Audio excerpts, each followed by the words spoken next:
ప్రజాతంత్ర ప్రేక్షకులకు నమస్కారం. ఈనాటి మన సంభాషణ ముఖ్య అతిథి doctor Virinchi Virivinti. Doctor Virinchi Virivinti Deccan medical కాలేజీలో వైద్య విద్య అభ్యసించారు.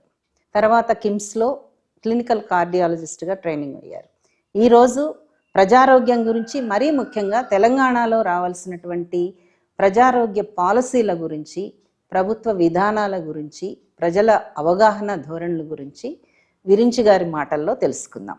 ఇప్పుడు చాలా పెద్ద విషయం మనము కరోనా విషయంలో ఫేస్ చేసాం. కోవిడ్ అంటే ఒక విపత్తులాగా వచ్చి మీద పడిపోయింది. దాని మీద చాలా రకాలైనటువంటి అపోహలు, కొన్ని నమ్మకాలు, అపనమ్మకాలు, వ్యవస్థలు రెడీగా లేకపోవటం, అంటే చాలామంది చనిపోయారు.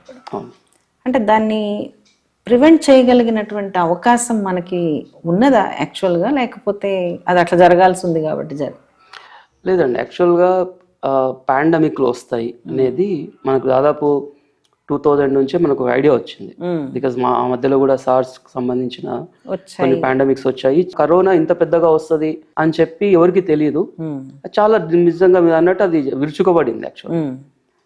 అయితే రెండు విషయాలు. ఒకటి, ప్రతి చోట ఆ టైంలో చాలా వ్యవస్థల లోపాలు, నాట్ ఓన్లీ హెల్త్ సెక్టర్, ప్రతి చోట ప్రతి వ్యవస్థ యొక్క లోపాలు లేదా వాళ్ళకు ఉండేటువంటి లిమిటేషన్స్, సన్నద్ధత లేకపోవడం అన్నీ కలగలిపి మనము చాలా దారుణమైనటువంటి ఒక ఫేజ్ని ఎదుర్కొన్నాం. సో ఇప్పుడు దాని గురించి నిజానికి మనం రెట్రోస్పెక్టివ్గా తప్పిస్తే మనమేమి ఇప్పుడు మాట్లాడే పొజిషన్ లేదు. అది అలా ఎందుకు జరిగిందని అంటే, మనం కూర్చొని చాలా తీసుకుంటూ పోతే చాలా చోట ప్రాబ్లమ్స్ కనిపిస్తున్నాయి. దాని నుంచి ఒక క్వశ్చన్ కూడా ఎదురవుతుంది, వాట్ ఇఫ్ అగైన్ ఇలాంటిది వస్తాయి ఏంటి అనేది. సో దానికి మనం ఎంతవరకు సన్నద్ధత ఉన్నాం అనేది ఇట్స్ అగైన్ సేమ్ క్వశ్చన్. అది క్వశ్చన్ గానే ఉంది. ఒక పెద్ద విపత్తు ఎదుర్కొన్నాము, లెర్న్ అండ్ గో ఫార్వర్డ్. మనం ఆ విపత్తు నుంచి కూడా దాదాపు ఏం నేర్చుకోలేదేమో అని నా ఫీలింగ్. ఎందుకంటే రేపొద్దున ఇంకో కరోనా లాంటి పాండమిక్ వస్తే మన హెల్త్ వ్యవస్థలు కావచ్చు, ఇప్పుడు నేను చెప్పినటువంటి చిన్న చిన్న కమ్యూనికబుల్ డిసీజ్ సివియర్లీ, జస్ట్ ఒక పర్సన్ నుంచి ఇప్పుడు ఈవెన్ వ్యాక్సిన్ కవరేజెస్ కావచ్చు, ఇవన్నీ కూడా ప్రజల్లో అవగాహన పెంచకపోవడము, ప్రజలలో అట్ ద సేమ్ టైమ్ వీటి మీద అవగాహన లేకపోవడం, హైజీన్ పట్ల, లేకపోతే వీటి మీద. హియర్ సమ్వేర్ జపాన్లో ఒకసారి వాళ్ళకి మాన్సూన్ స్టార్ట్ కాగానే every one takes the mask. అది బై డిఫాల్ట్ అన్నమాట. ఎవరు చెప్పనవసరం లేదు వాళ్ళకి, గవర్నమెంట్ చెప్పనవసరం లేదు, లేకపోతే ఇంకెవరో వచ్చి చెప్పనవసరం లేదు. ప్రజలు వాళ్ళకు వాళ్ళే మాస్కులు పెట్టుకొని తిరుగుతారు. So how much they are preventing from transmission. నాకు డెఫినెట్ గా నాకు చలికాలము వర్షాకాలం వస్తే జలుబు వస్తుంది, నా నుంచి డెఫినెట్లీ మా పిల్లగానికి వస్తుంది, మా ఇంకో పర్సన్కి వస్తుంది. బట్ నేను మాస్క్ పెట్టుకుంటే సరిపోతుంది కదా. So simple to follow, but మనం ఫాలో కావట్లేదు. ప్రధానంగా ఇప్పుడు హైదరాబాద్ లాంటి నగరం చూస్తే ఒక diabetic hub, diabetic and heart diseases, ఈ రెండు ప్రధానంగా ప్రజలు భయపడుతున్నటువంటివి. అయినా కానీ ఇవి పెరుగుతూ వస్తున్నాయి. ముఖ్యంగా డయాబెటిక్ చాలా పెరుగుతుంది. దీని మీద అంటే అసలు ఎట్లా అర్థం చేసుకోవాలి ఇంత పెరగటం అనేది? ఒక్కటి ఏంటంటే అండి, దీని యొక్క మూలాలు మన ప్రైమరీ ఎడ్యుకేషన్ని నెగ్లెక్ట్ చేయడంలో ఉన్నాయి, సింపుల్ చెప్పాలంటే.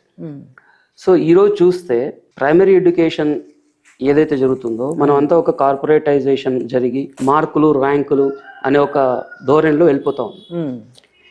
సో ఎప్పుడైతే ఆటల యొక్క ప్రాముఖ్యత తగ్గిపోయి, ఫిజికల్ ఎడ్యుకేషన్ యొక్క ప్రాముఖ్యత తగ్గిపోయిందో, పిల్లల్లో తగ్గిపోయిందో, డెఫినెట్లీ వీళ్ళు రేపొద్దున హార్ట్ పేషెంట్స్గా మారుతున్నారు.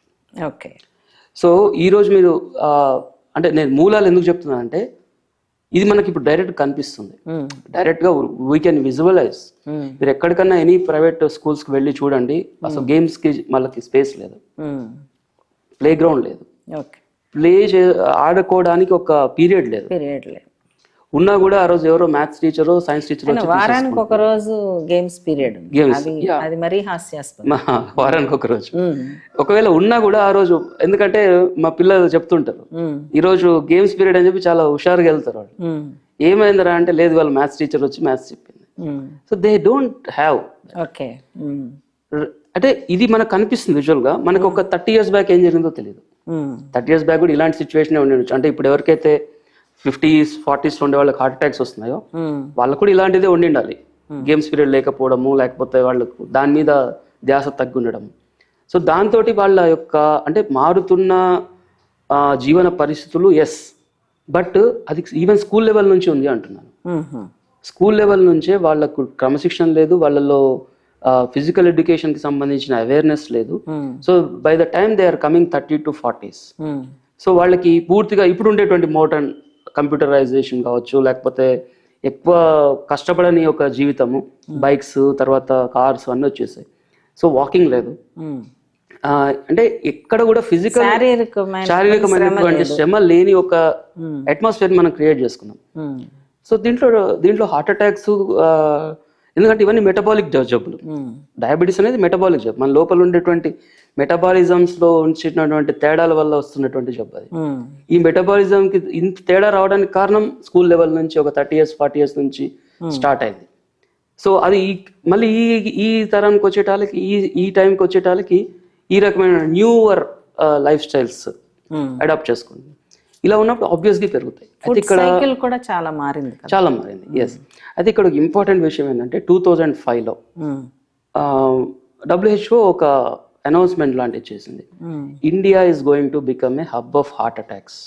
మేబీ దాంట్లో డయాబెటీస్ కూడా ఉండొచ్చు. సో టేక్ కేర్ అన్నట్టుగా.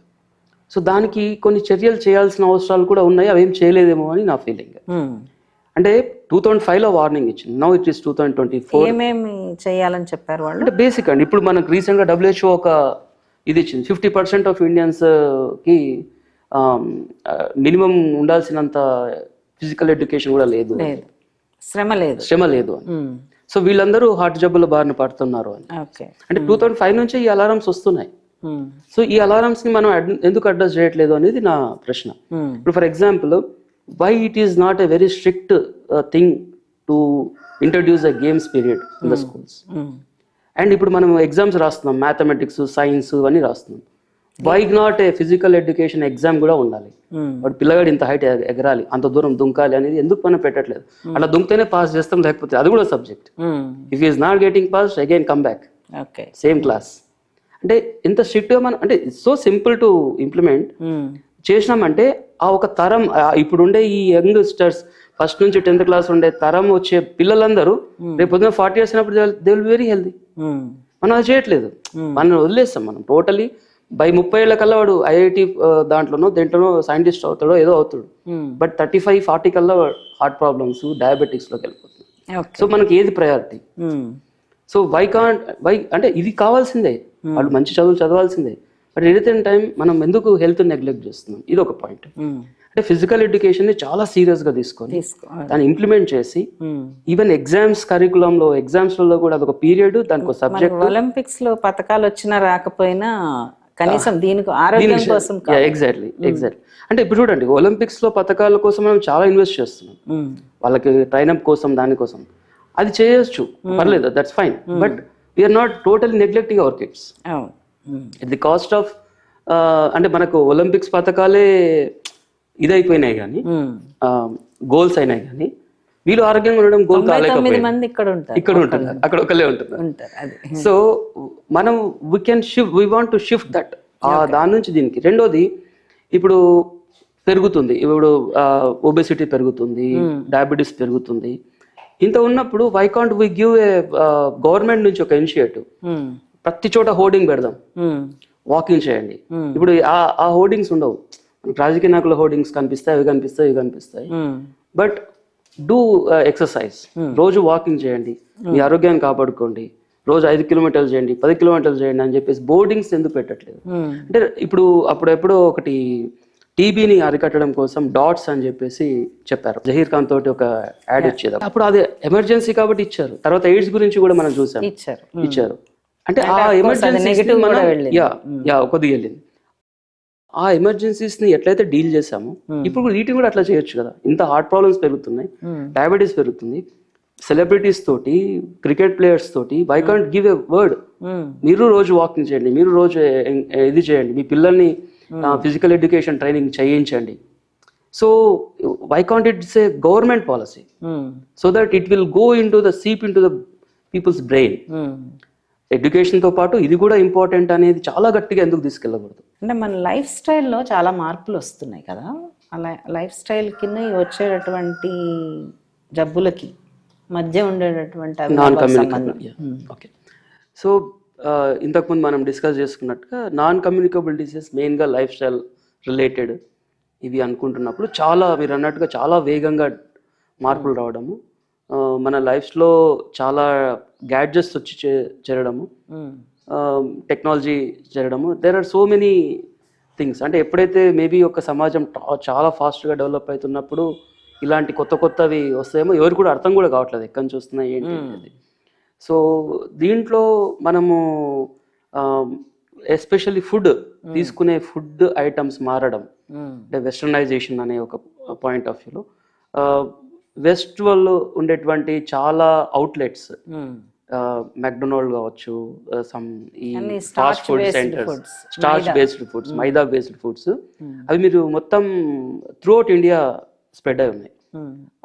ఒక క్యాల్కులేషన్ ఏం చెప్పిందంటే ఒక బెంగళూరులోనే సమ్ అరౌండ్ ఒక person he ordered around 7 lakhs of rupees of food. I think 1 year or 1 month, I'm not sure, but ఒక పర్సన్ అతనికి వీళ్ళు అవార్డు ఇచ్చారు, అంటే ఎక్కువ చేశాడు అని చెప్పి. అలా మనం డేటా కనుక తీసుకున్నామంటే how much people are consuming newer types of foods which are not traditionally valued foods అనేది. రీసెంట్గా I came to a patient, paediatric patient, chest pain అని నా దగ్గర పంపించారు. చెస్ట్ పెయిన్ వస్తుంది చూడండి అని చెప్పేసి నాకు తీసుకుని వస్తే నేను చూశాను, దెర్ ఈస్ నథింగ్ లైక్, ఏమీ లేదు, అంత నార్మల్గా ఉంది. నేను ఇలానే కూర్చోబెట్టి అడుగుతున్నాను ఏం తిన్నావు ఏంటి అది ఇది అంటే వాళ్ళు ఎలా చెప్పారనంటే మేము వాళ్ళ అమ్మ చెప్తున్నాను పిజ్జా తిన్నాడండి. మాకు చిన్నపిల్లలు కదమ్మా పిజ్జా తింటే ఎట్లా, వద్దు కదా అని అన్నాను నేను. అంటే అదేంటండి ఎలా అంటారు, మేము రోజు తింటాము. రోజు ఎందుకు తింటున్నారు అని అంటే ఫోన్లో వచ్చేస్తుంది కదా, it become very easy. So నేను ఫోన్లో ఆర్డర్ చేస్తాను, మా ఇంటికే వస్తుందండి. అంటే what I observed is exactly she's feeling very proud of it. Okay, అంటే వాళ్ళకి చాలా మోడర్న్ గా ఉన్నాం అనేది ఒకటి. మా అపార్ట్మెంట్ లో మాకు మాత్రమే వస్తారు, సమ్ ఎవరో బాయ్ ఎక్స్టర్నల్ వచ్చి మాకు ఇచ్చిపోతున్నాడు. It's something fascinating to them. Newer kind of life styles లో రాగానే మనకు కొత్త బైక్ రాగానే వేసుకొని తిరగాలి అన్నట్టుగా ఎట్లా ఉంటుందో ఈ కొత్త రకమైనటువంటి ఫోన్ లో మనం ఆర్డర్ చేయడం, వాడే మన ఇంటికి వచ్చి ఇవ్వడం, kind of we don't know how people get attracted to something. So ఇది ఒక నాకు అనిపించింది కొత్తగా విషయం, ఇట్లా కూడా అట్రాక్ట్ అయ్యి they are consuming more. So ఆ అబ్బాయికి జస్ట్ ఒక 10 years అబ్బాయికి ఎందుకు ఫాస్ట్ ఫుడ్ అనేది తెలియదు మనకి, but this is the reason. అంటే ఇప్పుడు ఉన్నటువంటి ఇలా రకరకాల రూపంలో మన యొక్క ఫుడ్ మారడము, ఈ దీన్ని డైజెషన్ చేసుకోవడంలో మరి ఏం ప్రాబ్లమ్స్ ఉన్నాయో మనకు కూడా తెలియదు. అవి డైజెస్ట్ అవుతున్నాయా లేదా, ఎగ్జాక్ట్లీ మైదాలో చాలా స్టార్చ్ ఉంటుంది, అది అంటే అది మెటబాలిక్ డిజార్డర్ గా తర్వాత మారడానికి మనం తీసుకునే food rice based items, maida based items ఎక్కువ పెరిగిపోవడం అనేది ఒక ఇది కనిపిస్తుంది. సో ఈవెన్ హోటల్ బిజినెస్ కూడా they are encouraging more to buy online. So ఇవన్నీ మనం అడ్రస్ చేయకుండా ఏదో ఒక కారణం వల్ల పెరుగుతున్నాయి అనేప్పటికి ఏమీ లేదు, అంటే మల్టిపుల్ ఫ్యాక్టర్స్. అంటే కిడ్నీ డిసీజెస్ చాలా చూస్తున్నాం, అవును అవును, డయాలసిస్ సెంటర్స్ పెరుగుతున్నాయి. ఇది కిడ్నీ జబ్బులు మీరు అన్నట్టు రోజు రోజు పెరగడానికి కారణాలు చాలా తీసుకుంటాం. ఇప్పుడు ఫర్ ఎగ్జాంపుల్ మనం బేసిక్గా 1-2 reasons ఫర్ కిడ్నీ డిసీజ్ తీసుకున్నామంటే హైపర్ టెన్షన్ అండ్ డయాబెటీస్. చాలా మటుకి చాలా మంది పేషెంట్స్లో కొన్ని అపోహలు ఉంటాయి. హైపర్ టెన్షన్ ఒకసారి మందులు స్టార్ట్ చేస్తే జీవితాంతం చేయాలి కాబట్టి మేము వేసుకోమనే వాళ్ళు చాలా మంది ఉంటారు. Because we see the same phenomena in the peripheries, అంటే పల్లెటూళ్ళల్లో. పేషెంట్కి ఇప్పుడు దాదాపు 180 అట్లా ఉంది బీపీ, మనం స్టార్ట్ చేద్దాము అని అంటే కూడా వద్దండి మేము వేసుకోము, ఎందుకంటే ఒకసారి వేసుకుంటే జీవితాంతం వాడాల్సి వస్తుంది. అంటే వాళ్ళకి ఆ విషయం దాదాపు డాక్టర్ 10 ఏళ్ల ముందరే చెప్పుంటాడు, కానీ they don't want to take. So దాంతో ఏమవుతుందంటే దట్ బీపీ అనేది వాళ్ళ కిడ్నీ మీద ఎఫెక్ట్ అవుతుంది. అలాగే డయాబెటీస్, కొద్దిగా డయాబెటీస్ మీద కొంత అవేర్నెస్ పెరిగి మందులు వాడుతున్నారు, కానీ బీపీ విషయంలో ఇప్పటికీ చాలా అపోహలు ఉన్నాయి. ఈ అపోహలను తొలగించాల్సిన బాధ్యత కూడా ఉంది. రెండోది ఏంటంటే మందులు వేసుకుంటే చెడిపోతాయి కిడ్నీస్ అంటారు. ఇది పూర్తిగా ఆపోజిట్. ఏది వేసుకుంటే తగ్గుతుందో లేదా అది వేసుకుంటే, అంటే ఎవరు మిస్ఇన్ఫర్మేషన్ ఇస్తున్నారు, we don't have any check for that. అందులో ఇప్పుడు సోషల్ మీడియా వచ్చిన తర్వాత చాలా రకాలైనటువంటి ఎగ్జాక్ట్లీ. ఇప్పుడు అదే ఈ గ్యాడ్జెట్స్ తోటి ఇంతకుముందు ఫుడ్ ఎట్లా అనుకున్నాము, ఇది కూడా ఒక మిస్ఇన్ఫర్మేషన్, ఓవర్ ఇన్ఫర్మేషన్, కన్ఫ్యూజ్డ్ అవుతున్నారు వాళ్ళకి. నేను అందుకే ప్రజలకు ఎప్పుడైతే అవగాహన లేదో పూర్తిగా హెల్త్ మీద, ఇలాంటి గ్యాడ్జెట్స్ వచ్చి ఏదో చెప్పడం స్టార్ట్ చేస్తే వాళ్ళు పూర్తిగా కన్ఫ్యూజ్ చేసి, సో వాళ్ళు మిస్ఇన్ఫర్మేషన్ లోకి వెళ్ళిపోయి they are not using the medicines. వాడుతున్న మెడిసిన్స్ బంద్ చేసిన వాళ్ళు ఉన్నారు, ఇవి వేసుకుంటే కిడ్నీలు పాడైపోతాయి అని చెప్పి. సో యాక్చువల్గా కిడ్నీ ప్రొటెక్షన్ కోసం మందులు ఇస్తుంటే they are doing opposite of that.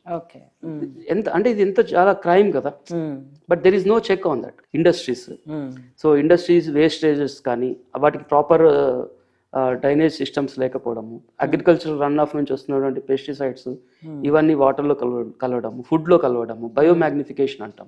అంటే ఒక నుంచి ఒకదానికి వెళ్ళిపోతున్నప్పుడు ఇకో చైన్లో దాని యొక్క కంటెంట్ పెరుగుతూ పోతుంది.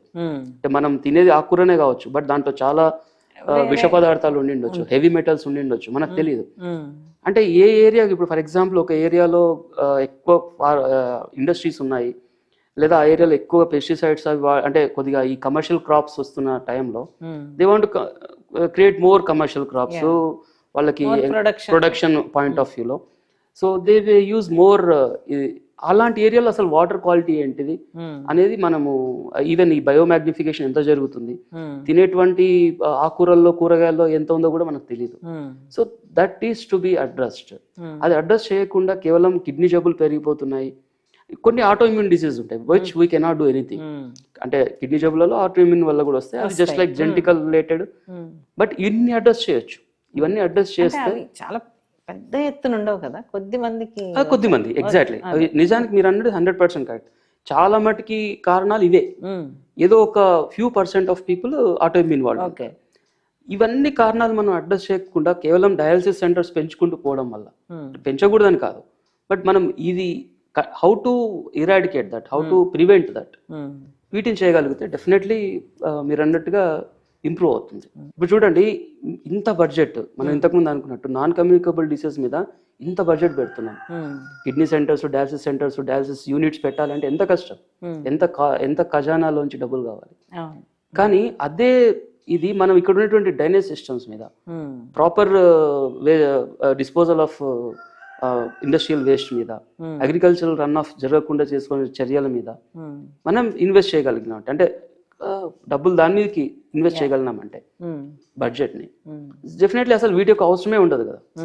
సో నేనేమంటున్నా అంటే, అసలు మన ధ్యాస అసలైన కారణాల మీద మార్చగలిగితే, గవర్నమెంట్ కావచ్చు, ప్రజా సంఘాలు కావచ్చు, ప్రజలు కావచ్చు, దీని మీద డిస్కషన్ చేయగలిగితే డెఫినెట్లీ ఒక కొత్త తెలంగాణని మనం చూడగలుగుతాం. అంటే కొత్తగా ఏర్పడింది మన రాష్ట్రం, చాలా నమ్మకాలు ఉన్నాయి, చాలా హోప్స్ ఉన్నాయి. So why can't we think differently, అందరూ ఆలోచిస్తున్నట్టుగా కాకుండా కొత్తగా ఆలోచించి మనం ఒక పూర్తిగా ఒక ఐడియల్ ప్రజా ఆరోగ్య వ్యవస్థను ఎందుకు ఏర్పరచుకోలేకపోతున్నాం? This is opportunity for us. ఇది అంటే మనం కేవలం రాజకీయ పార్టీల మీదే బాధ్యత పెట్టలేం కదా. Exactly, true. అప్పుడు ఏం చేయాల్సి ఉంటుంది అంటే, అంటే సివిల్ సొసైటీగా ఏం చేయాల్సి ఉంటుంది? మనకు ఒకటి ఉందండి, a right question to be asked అనేది. అంటే మామూలుగా మనం రాజకీయ చైతన్యం కలిగి ఉన్నాడు అని అంటే whether is asking a right question or wrong question. So మనం ఎప్పుడు కూడా రైట్ క్వశ్చన్ అడుగుతున్నాం అనే కాన్సెప్ట్ ఇంకా డెవలప్ కాలేదు. ఈ రోజుకి మన ఎలక్షన్స్ సిస్టమ్స్ కానీ అంతా కూడా ఎలక్టోరల్ సిస్టంలో, పాలిటిక్స్లో కులాలు, మతాలు, తర్వాత ఈ ప్రాధాన్యాలు ఇవి ఎక్కువ అయిపోతున్నాయి. బట్ ప్రజలలో చైతన్యం అనేది ఒకటే మార్గం. ప్రజలలో చైతన్యం వస్తేనే they can force the government to work on that. ఇప్పుడు మీరు డాక్టర్స్గా, మేము జర్నలిస్టులుగా, సోషల్ యాక్టివిస్టులుగా డిబేట్ని ఎక్కడి నుంచి మొదలు పెడితే బాగుంటుంది అని అసలు యాక్చువల్ బడ్జెట్ నుంచే పెట్టాలి నిజానికంటే, ఎందుకంటే this is the whole heart of the situation, budget. I heard somewhere, ఇప్పుడు మనం బడ్జెట్ ఎవరు పెట్టారు, ఆ పర్సన్ ఏంటి, ఏ చీర కట్టుకున్నారు, ఏ డ్రెస్ లో వచ్చారు, most of the things are on that it is చర్చ జరుగుతుంది. అంటే మనం పేపర్లలో చూస్తే నెక్స్ట్ డే ఆ ఫొటోస్ దాని మీద ఉంది చర్చ. అండ్ అంటే ఏ గ్రూప్ ని ఆ గ్రూప్, ఫర్ ఎగ్జాంపుల్ ఫెమినిస్టులు ఉన్నారు, లైక్ ఫిమేల్ కాన్సెప్ట్ ఆఫ్ వ్యూలో ఏం బడ్జెట్ పెట్టారు, పిల్లల పాయింట్ ఆఫ్ వ్యూలో ఏం బడ్జెట్ పెట్టారు, హెల్త్ పాయింట్ ఆఫ్ వ్యూలో ఎంత పెట్టారు, అంటే ఇలాంటి చర్చలే లేకపోవడం. మీరు అన్నట్టుగా జర్నలిస్టుల పాత్ర చాలా పెద్దది అసలు. మీ దగ్గరికి వస్తాను. అంటే ఇప్పుడు మీరు శంషాబాద్ లాంటి ప్రాంతంలో చాలా చిన్న, అంటే శంషాబాద్ ఇప్పుడు ఇంటర్నేషనల్ ఎయిర్పోర్ట్ వచ్చింది, కానీ ఒక రకంగా హైదరాబాద్ సబర్బన్లో ఉన్న ఏరియా, చాలా మండలాలకి సెంటర్గా ఉన్నది. ఎట్లాంటి పేషెంట్స్ వస్తారు ఓకే మీ దగ్గరికి? అంటే ఒకటి ఏమవుతుందంటే అండి, నాట్ ఓన్లీ మీ, పెరిఫెరీస్లలో చాలా మంది మంచి డాక్టర్స్ ఉన్నారు, కానీ భయపడే స్టేజ్ కూడా ఒకటి ఉంది. ఓకే, ఏం చేస్తే ఏమవుతుందో అనే ఒక భయాన్ని క్రియేట్ చేశారు. సో దాదాపు ఏమవుతుందంటే, అంటే ఇది పూర్తిగా నెగ్లిజెన్సీ వల్ల. అంటే యాక్చువల్గా ప్రైమరీ సెకండరీ సెంటర్స్లో ఏవైతే చిన్న చిన్న హాస్పిటల్స్ ఉన్నాయో అవి ఒక 30-40 years బ్యాక్ మనం వెళ్తే యాక్చువల్గా అవే నడిపించాయి, సమాజాన్ని నడిపించాయి. వాళ్ళందరూ చాలా అద్భుతంగా ట్రీట్మెంట్లు చేశారు, చాలా మంచి హెల్దీ సమాజంలోనే వాళ్ళందరూ వచ్చారు, బయటకు వచ్చారు, హెల్దీగానే వచ్చారు. కానీ ఇప్పుడు చూస్తే వాటి యొక్క ప్రాధాన్యత చాలా తగ్గిపోయింది.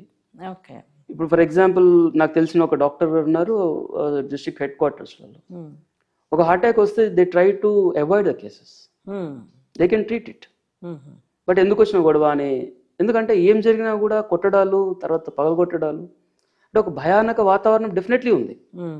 అంటే ఎవరైనా ఒక ఎక్స్పర్ట్ ఒక చోట ఉన్నాడు అంటే చాలా ఫ్రీగా ఓన్ డెసిషన్స్ తీసుకుని చాలా అగ్రెసివ్గా, లేకపోతే చాలా తనకు ఉండేటువంటి కామ్ మైండ్ తోటి వర్క్ చేయాల్సిన ఒక అట్మాస్ఫియర్ అయితే క్రియేట్ కావాలి. ఎంత బాగా చదువుకొని ర్యాంకులు తెచ్చుకొని గోల్డ్ మెడల్ తెచ్చుకున్నా కూడా if the work atmosphere is not in support of them, you cannot expect any miracles from them. వాళ్ళు అదే దాంట్లో పడిపోవాల్సిందే. సో ఈ సిచ్యువేషన్ అంటే ఒక ఇంటలెక్చువాలిటీని, ఒక ఎక్స్పర్టైజ్ని గౌరవించలేని ఒక స్థితిలోకి మనం వెళ్ళిపోయాం. అంటే కరోనా లాంటి పాండమిక్, అంటే ఫిజికల్గా దాన్ని ఎట్లా అడ్రస్ చేయాలి అనేది ఒక విషయం గవర్నమెంట్స్ వైపు నుంచి. అది వచ్చిన తర్వాత అగ్రెసివ్ ట్రీట్మెంట్ కూడా తీసుకోవాల్సి వచ్చింది కొంతమంది. ఆ తర్వాత కాలంలో అది హెల్త్ మీద చాలా ఇంపాక్ట్ ఇచ్చింది అనేది ఒక్కొక్కళ్ళు చెప్తూ ఉన్నారు. అండ్ తర్వాత ఇప్పుడు ఈ వ్యాక్సిన్స్ మీద ఉండేటటువంటి, అంటే వ్యాక్సిన్ తీసుకోవాలి అనేటటువంటి ఒత్తిడి పెరిగింది చాలామందిలో. వ్యాక్సిన్ తీసుకున్న తర్వాత అవి సరైనటువంటి పరిశోధన లేకుండా వచ్చింది అని, అంటే ఇవన్నీ కూడా వాళ్ళ మానసికమైనటువంటి ఒక భయాన్ని కలిగించిన అంశాలు. అంటే వీటిని ఎట్లా అర్థం చేసుకుంటాం? అంటే అవి వాస్తవమా, లేకపోతే కొంత అపోహ ఉన్నదా, ఎట్లా? రెండు ఉన్నాయి, వాస్తవాలు ఉన్నాయి, అపోహలు ఉన్నాయి. దీన్ని మనము ఎట్లా చూడాలి అంటే అండి, ఇప్పుడు కరోనా టైంలో జరిగినటువంటి 2 విషయాలు జరిగినాయి. ఒకటి, by corona it self is dangerous one. రెండోది, ఆ కరోనా టైంలో వచ్చినటువంటి సమాజం చాలా భయావహ కండిషన్లోకి వెళ్ళిపోయింది. ఇప్పుడు వస్తున్న ఎఫెక్ట్స్ ఈ రెండింటి వల్ల. మనకు ఆ గదిలో దయ్యం ఉంది అని అంటే భయపడతాం, కానీ ఒకసారి వెళ్ళి లైట్లు వేసుకొని చూస్తే ఏమీ లేదు అనే అవేర్నెస్ వచ్చినప్పుడు ఆ భయం నుంచి వెళ్ళిపోతుంది. అక్కడ ఏం లేదు, మన భ్రమ అనే. సో ఇక్కడ ఎప్పుడైతే హెల్త్ విషయానికి సంబంధించిన అవేర్నెస్ లేదో, మళ్ళీ మనం ఇంతకుముందు అన్నట్టుకున్నా అంటే అవేర్నెస్ లేకపోవడం వల్ల భయాలు కూడా చాలా ఉత్పన్నమైనాయి. సో ఒక రకంగా నేను దాన్ని ఎట్లా చూస్తానంటే, ఎస్ కరోనా మనం ఒక వైరస్ అనుకుందాం, అది ఒక పర్సన్ యొక్క ఎఫెక్ట్ చేసింది, దాని లంగ్స్ ఎఫెక్ట్ చేసింది. ఎన్ని రోజులు చేస్తుంది? 1 రోజు, 2 రోజులు, 10 రోజులు, 20 రోజులు, సంవత్సరం. ఒక 5 ఏళ్ల తర్వాత కూడా ఆ కరోనా ఎఫెక్టే మనకు ఉంది అని మనం ఇక్కడికి అనుకుంటున్నాం. అంటే మేబీ నుంచి మూఢనమ్మకాల్లోకి వెళ్ళి ఇప్పుడు అంటే నాకు ఇక్కడ ప్రశ్న అదే వస్తుంది. ఎస్ 2020 సంవత్సరంలో వచ్చింది, 2021 సంవత్సరంలో నాకు నొప్పులు వేస్తున్నాయి, మజిల్స్ నొప్పులు వస్తున్నాయి అని అంటే డెఫినెట్లీ మనం ఒక ఎస్ మేబీ నీకు ఓ సంవత్సరం కిందట వచ్చింది కదా దానివల్ల అనుకుంటున్నాం. But even after 5 years we are only attributing to that. Okay. నా పాయింట్ ఏంటంటే అది నిజమే అయిండొచ్చు కూడా. కరోనా వల్లనే 5 ఏళ్ల తర్వాత ఇంకా నొప్పులు వచ్చినాయి, ఇంకా అతనికి పాల్పిటేషన్ వస్తున్నాయి అయిండొచ్చు. అది మాత్రమే ఎందుకు అనుకుంటున్నాము, వేరేటి కూడా ఉండిండొచ్చు కదా అనేది ఒకటి. ఇది మాత్రమే అనుకోవడం వల్ల వేరే వాటిని ఏమన్నా మనం నెగ్లెక్ట్ చేస్తున్నాము. We have affected psychologically more than the physically. Corona has affected physically but society has affected psychologically. So దాని యొక్క ఇంపాక్ట్స్ ఇంకా మనం చూస్తున్నామేమో. Why over not addressing. Vaccine తోటి బ్లడ్ క్లాట్స్ వచ్చి చనిపోతున్నారు అనేది ఒక మనం అందరం చూసాం. నేను ఏమంటానంటే వ్యాక్సిన్కి సర్వేలెన్స్ ఉంటుంది. ఒక వ్యాక్సిన్ వేసినప్పుడు ఆ వ్యాక్సిన్ యొక్క ఎఫెక్ట్స్ ఎలా వస్తున్నాయి, పాజిటివ్ వస్తున్నాయా, నెగిటివ్ వస్తున్నాయా, సైడ్ ఎఫెక్ట్స్ వస్తున్నాయా ఏంటి. ఎందుకంటే ఇక్కడ ఒక ప్రెమైస్ ఏంటి అంటే vaccines are the safest drugs on the earth. They చాలా, ఎందుకంటే we have gone through much of this హిస్టరీలో we have proven that smallpox, chickenpox, cholera, ఇలాంటి ఎన్నో, పోలియో లాంటి ఎన్నో జబ్బుల్ని మనం దాటుకొని వచ్చాం వ్యాక్సిన్స్ ద్వారా. సో అక్కడ సేఫ్ అన్నట్టుగానే మనం స్టార్ట్ కావాలి, because it is already proven. సరే, ఒక వ్యాక్సిన్ నుంచి మనకు సైడ్ ఎఫెక్ట్స్ వచ్చింది, ఎంత పర్సెంటేజ్లో వస్తుంది? నెంబర్ 1. ఏమి వచ్చింది, ఏమి సైడ్ ఎఫెక్ట్ వచ్చింది? యూజువల్గా మనకు వెరీ కామన్ అంటే అవుట్ ఆఫ్ 100 మందికి వేస్తే ఒక 10% అనుకుందాం. ఫర్ ఎగ్జాంపుల్ 10%లో సైడ్ ఎఫెక్ట్స్ వచ్చాయి అనుకుందాం. ఈ 10%లలో ఎంతమందికి ఏమేమి వచ్చింది? 9% అంటే 9 మందికి 10లో సింపుల్ జ్వరాలే వస్తాయి. సింపుల్ వ్యాక్సినేషన్ జ్వరాలు రావడం వస్తాయి. ఆ 1%కి మెయిన్ ప్రాబ్లం వచ్చి ఉంటుంది. అసలు అదేం ప్రాబ్లం? సరే, ఆ పర్సన్ చనిపోయాడు అనుకుంటే ఈ వ్యాక్సిన్ సర్వేలెన్స్ వాళ్ళు చేయాల్సింది ఏంటంటే, ఇది మీకు బ్లడ్ క్లాట్ వల్ల వస్తుంది అనేది ఒక అవగాహన ఉంది అనుకుంటే, బ్లడ్ క్లాట్స్ ఎక్కడ ఉన్నాయో we have to go for an autopsy. అటాప్సీతో ప్రూవ్ కాలేదు కదా. సో ప్రూవ్ కాకుండా బ్లడ్ క్లాట్స్ వల్ల చనిపోయారు అని చెప్పడం వల్ల ఆర్ వి మిస్డయాగ్నోసింగ్ ఇట్? అది మెయిన్ పాయింట్. అంటే ఇప్పుడు మనం అది బ్లడ్ క్లాట్ వల్ల అని మనం కనుక డయాగ్నోస్ చేస్తే we have correct solution for that, we have treatment for that. మనం డయాగ్నోసే చేయట్లేదు, అనుకుంటున్నాం. సో అనుకోవడానికి డయాగ్నోస్ చేయడానికి చాలా డిఫరెన్స్. రెండోది ఏంటి అంటే, బ్లడ్ క్లాట్స్ యూజువల్గా అంటే ఇప్పుడు కొద్దిగా మారింది. లైక్ ఇప్పుడు వేరే వేరే వ్యాక్సిన్స్లలో ప్రాబ్లమ్స్ ఉన్నాయని వాళ్ళు ఒప్పుకుంటున్నారు, సంథింగ్ జరుగుతుంది. బట్ ఫస్ట్ నుంచి మనం అడుగుతున్నది ఏంటంటే ఎవిడెన్సెస్ కావాలి. ఎవిడెన్స్ లేకుండా మనం మాట్లాడితే annoyingly we are increasing the problem. Telangana కొత్త రాష్ట్రము, సరే ఒక దశాబ్దం అయింది, అయినా కానీ ఒక ఆరోగ్యం విషయంలో తీసుకోవాల్సినటువంటి విధానాల గురించి ప్రజాతంత్ర తరపు నుంచి మీరు ఏమన్నా ప్రభుత్వానికి అడ్రస్ చేస్తారా?